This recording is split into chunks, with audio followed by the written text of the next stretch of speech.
the anterior pituitary. Starting with human growth hormone. What does human growth hormone target? Yeah, this targets most of the cells of the body, but in particular, it targets bone and cartilage and skeletal muscle. All right. This is why this is so popular with professional athletes. All right. Even baseball players are still getting popped for illegally using human growth hormones. All right. Now, yes, back in its heyday, you had these behemoths like Barry Bonds and Mark McGwire and Sammy Sosa that were larger than life. Now, typically, the professional player athletes who are getting popped for these kind of things are scrawny little pitchers, right? Why aren't they huge and massive, right? Because they're more controlled in how they use it, but it's still the same effect. Granted, these people are playing a game, but they're playing this game basically 162 straight days. And even if you play a game you enjoy for 162 straight games, is there going to be some wear and tear on your body? Absolutely. And so if there's something you can take illegally that can help to rebuild your muscle faster, help you to recover, make stronger bones as a result of all of that, right? That means you can play for more, and the more you play, the more stats you build up, and the more stats you build up, the more millions of dollars in your next contract. Right? There's a huge incentive for them to take advantage of these things, not just because if you're bigger you can hit the ball farther, but the more you play, the more you make.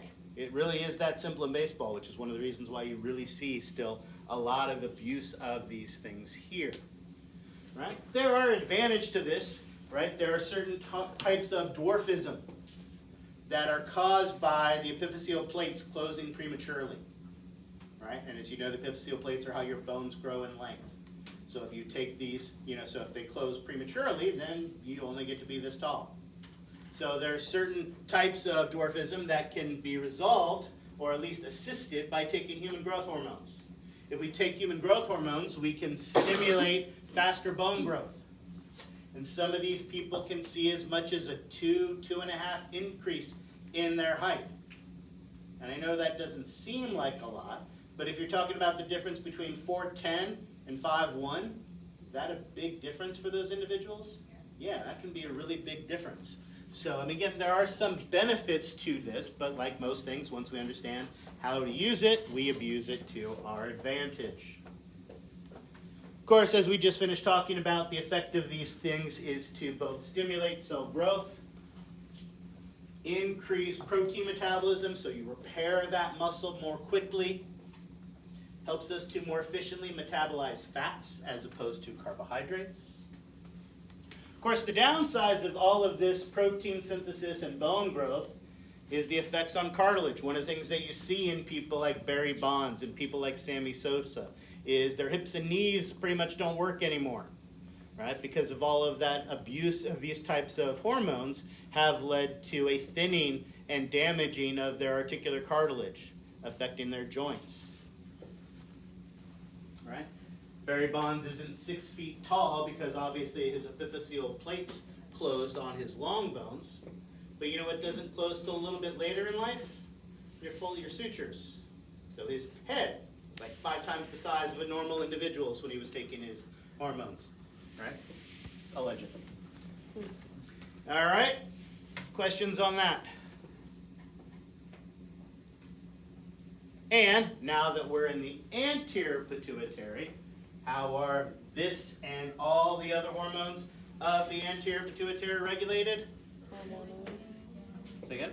Hormonally. Hormonally via releasing and inhibiting hormones. Excellent. All right. Get the game? Do we have to know which one? Yes. The same way you need to know humorally via glucose or neurally via the hypothalamus. If you say hormonally, you have to tell me the hormones. Or hormones in this case, but normally it's just going But to be saying hormone. releasing and inhibiting is just... Yeah, you don't have to say of the hypothalamus. If you do, that's fine. But no, you just say the hormone that it is. If it's hormonally, tell me which hormone. Or in this case, hormones. What do you mean? So for regulation, you would say hormonally via releasing and inhibiting hormones. You don't have to say produced in the hypothalamus. want to, that's fine, but I don't care about that. If you tell me it's humorally, tell me what's in the blood. If you're telling me hormonally, tell me the hormone. If you're telling me neurally, tell me what branch of the nervous system. Okay? Oh, so the releasing and inhibiting. Are the Are the hormones. hormones. Yeah, Okay. they're classes, but they are the hormones, exactly. You don't have to say like specific. Well, specifically in this case, it would be releasing growth hormone and inhibiting growth hormone, but you can just say the classes. Okay? All right. We get the game? Let's do another one. There we go. Just mentioned it a minute ago. Target of prolactin. Mammary glands, absolutely. And this is the one that actually helps to mature the mammary glands and allow milk to be produced.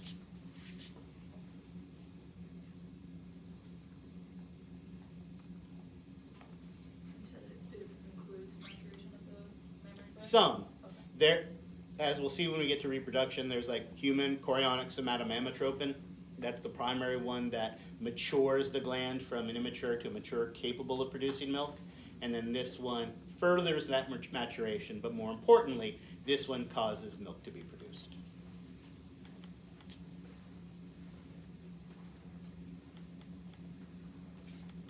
Again, is this something that men produce? Yeah, it turns out men produce this as well. Does it have the same effect in men? No. Well, I mean, I guess technically it can, and we've actually seen this. In the early days, like the 70s and 80s, when steroid abuse and hormone abuse became really, really prevalent, and they started testing the blood for them, one of the things that they found is if these bodybuilders could take feminizing hormones, it would mask the masculizing whatever hormones that they were taking for the big massive builds.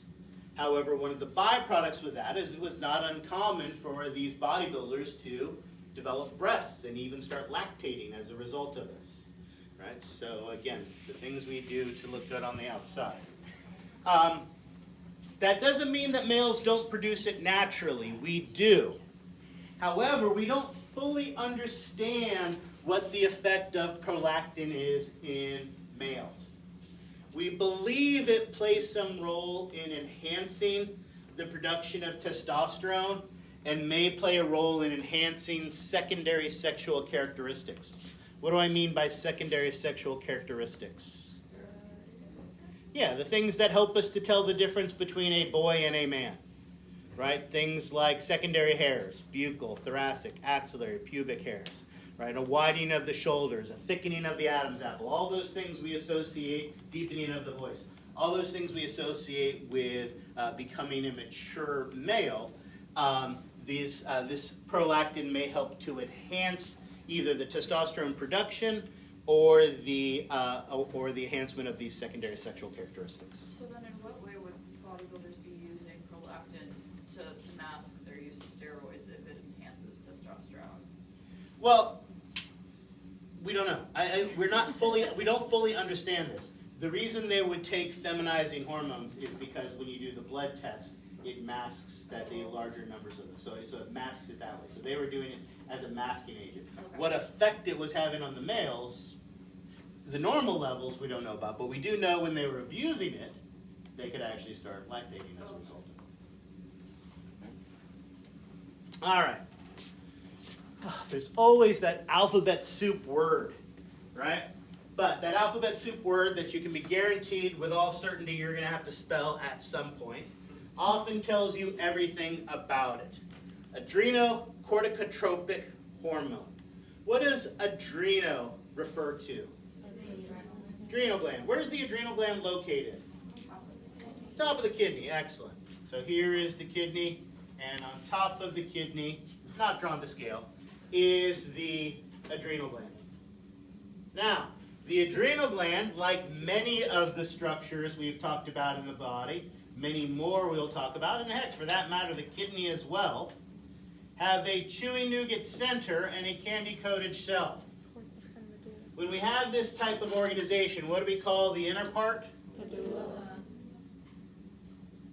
And what do we call the outer part? Cortex. So if this is the adrenocortico, what do you think it targets? It targets the cortex of the adrenal gland. Anyone know what tropic refers to? Yeah, growth. Increasing the growth of. So basically, the function, it's a big alphabet soup term, but it tells you exactly what it does. It stimulates the activity of the adrenal cortex. So it targets the cortex of the adrenal gland. Basically, stimulating the release of a class of hormones called glucocorticoids. With a name like gluco, what do you think that refers first to? Glucose. Corticoid basically means a steroid produced in the cortex. After all, we know the adrenal gland produces steroid-based hormones. So here we're producing and releasing a class of hormones called glucocorticoids that play an important role in regulating glucose metabolism during stress. We keep talking about this example, and it is the classic example, right? During a stress response, biologically, your goal is to deal with a life and death situation. Fight or flight, right? You have to attack and defeat that bear with an axe, or you have to outrun somebody from the class. So when you are stressed, we need to release massive amounts of glucose, because fighting and running requires a tremendous amount of resources. The problem is very rarely these days are we scared by bears with axes. Instead, what are the things that cause you stress? Traffic. Say again? Lectures, exactly. Exams coming up. Group presentations, papers, all of that. And yet, if you have a 10-page paper due, how do you deal with that? Sit.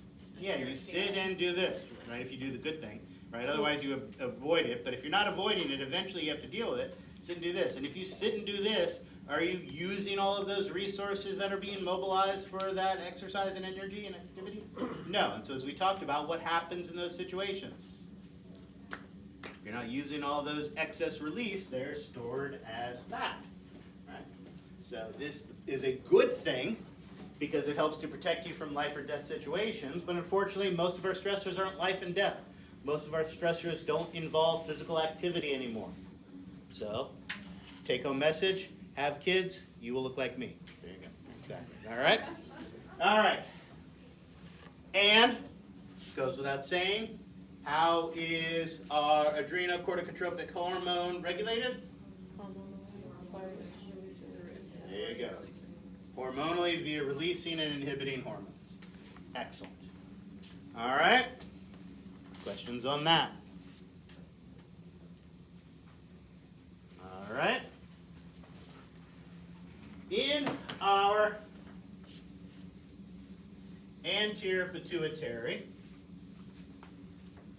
we produce a class of hormones known as gonadotropins. We already learned that tropins means growth, development, increase in activity. Of course, gonado refers to gonads. So what are the targets of our gonadotropins? Ovaries and testes. Excellent. It is a class of hormones that primarily has two specific hormones. And those two specific hormones are follicle stimulating hormone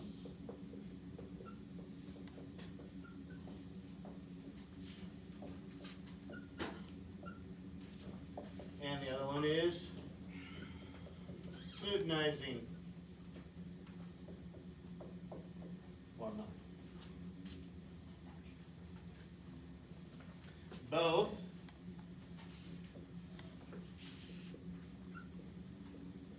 target the ovary and the testis.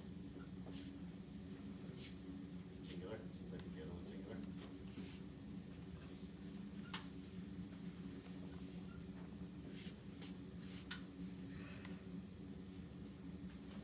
However, are the effects on the ovary and the testis going to be the same?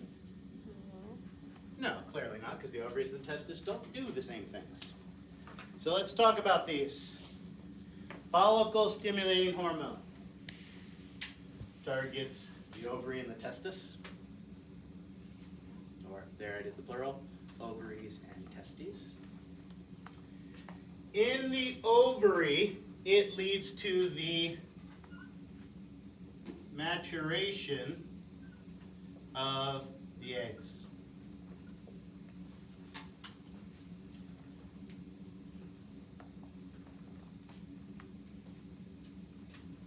More specifically, oocytes.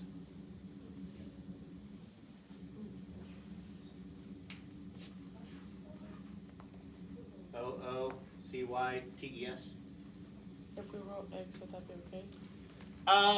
For this, yes, but are we going to talk about the ovary later, or are you going to be responsible for knowing the term oocyte later? Absolutely. So it doesn't hurt to at least point it out now. Notice what it says there, maturation, right? Since class began, how many eggs have all the females in this class made together? None. Since the beginning of the semester? None. None, right? Females, being the overachievers that they are, actually make all of the eggs when they're in utero. So while they're hanging out in mom's belly, they're already working on the grandkids. When a female is born, she is born with all of the eggs she will ever have for her entire life. So her goal is to mature those eggs, right? And typically how many matures to a point of ovulation in a month's period of time? Typically one, all right? Super simple process, maturation of those eggs. Now, of course, it isn't that as well. On top of this, it also causes the production of estrogens. Estrogens is a class of hormones. The most common one is estradiol, but again, we'll talk about that when we get to the ovaries.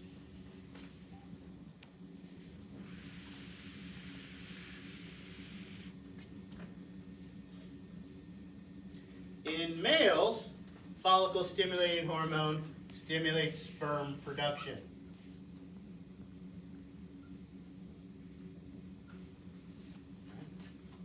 I'll ask the same question.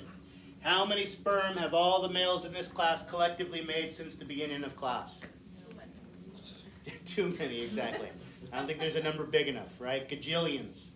Absolutely. Sperm production is a massive process that pretty much begins at puberty and ends when?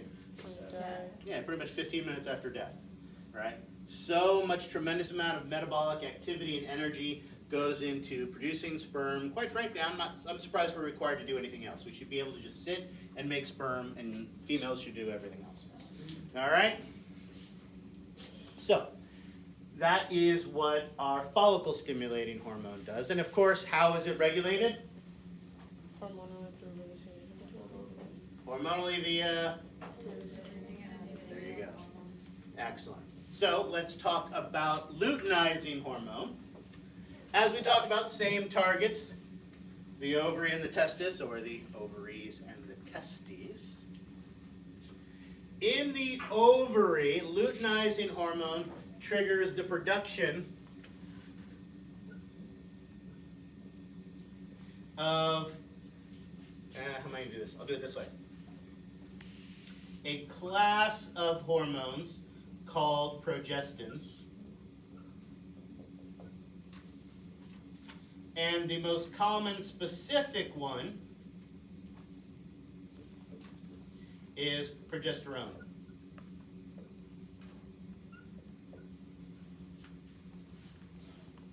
Progesterone is a big warning bell hormone.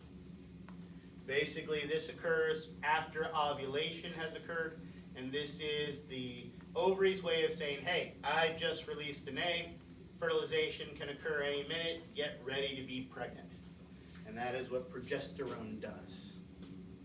Luteinizing hormone in the testis leads to the production of a class of hormones and I guess I should do this as well. Estrogens, of course, a class. The most common is estradiol. A class of hormones called androgens, and the specific is testosterone.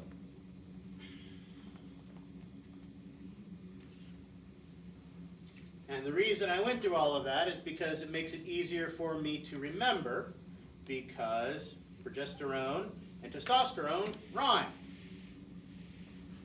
Making it easier for me to remember that both of those are produced by luteinizing hormone. This massive process also, as it says on the board, triggers ovulation.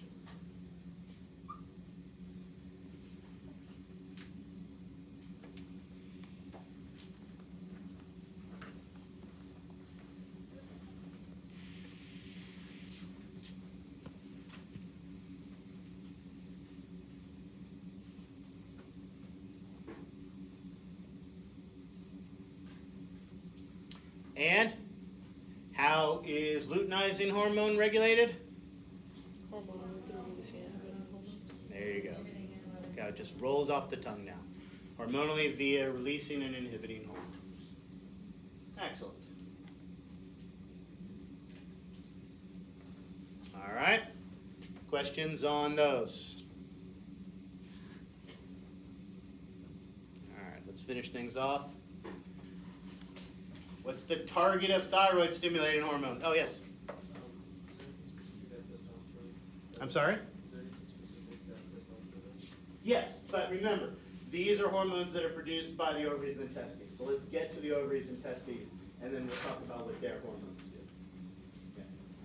Remember, as we talked about, one of the main things our anterior pituitary does is stimulate other endocrine glands to produce their hormones.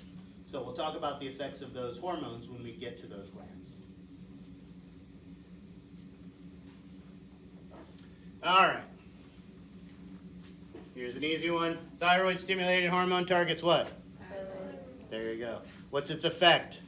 Stimulate the thyroid. Stimulate it. There you go. Make it produce and release more of its thyroid hormones.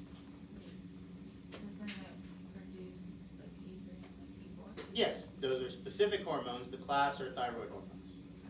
So yeah. So just saying the effect is to stimulate production of thyroid hormones would be fine. And to completely beat the dead horse, how is it regulated? Hormonally through releasing and inhibiting. There you go. Hormonally via releasing and inhibiting hormones. Oh, what's going on? There we go. All right. Stop it. There we go. All right. Questions on this?